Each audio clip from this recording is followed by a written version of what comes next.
The judge addressed my daughter from across the courtroom, uttering 6 words that drained color from her face. The adoption is granted and finalized. After 15 years of raising her grandson, she had abandoned him, only to return, demanding him back as if he were an object. After everything she had put us through, I finally had that which she could never take away: legal proof of my guardianship. My name is Barbara, though I am known as Barb. I am currently seated in my kitchen in Ohio, the same kitchen where I prepared countless school lunches and assisted with homework for my grandson. Before I share my story, I would appreciate knowing where you are watching from today. Please leave a comment. I often wonder who is out there listening to an elderly woman's narrative. Now, I must take you back 15 years to the night my life changed forever, to November 2008, when the economy had just crashed and people were losing everything. I was in my living room watching the evening news when my phone rang at 11:47 p.m.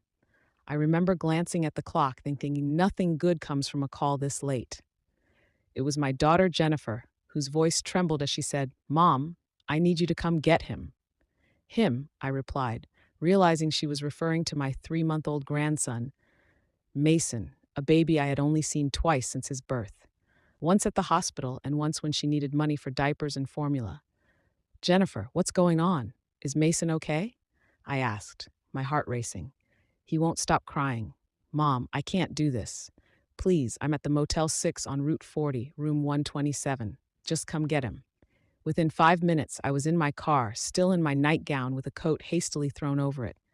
The 20-minute drive felt like an eternity. When I knocked on the motel room door, what I witnessed shattered something within me.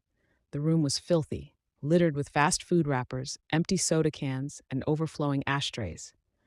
The smell hit me first, a mix of stale smoke and a sour odor I couldn't identify. There in a car seat on the floor was Mason, crying so intensely that his little face had turned purple, his tiny fists clenched. He wore a onesie that appeared not to have been changed in days, stained with what I could only guess was formula or spit up. Jennifer was pacing by the window, refusing to meet my gaze. At 23 years old, she looked like a stranger, her eyes bloodshot, dark circles beneath them, and her hands trembling as she ran them through her unwashed hair. She had lost too much weight. The girl who had once captained her high school volleyball team with such a bright future now looked as if she hadn't slept in weeks. "How long has he been crying like this?" I asked, moving towards Mason. "I don't know." "Hours, Mom. I just need a break.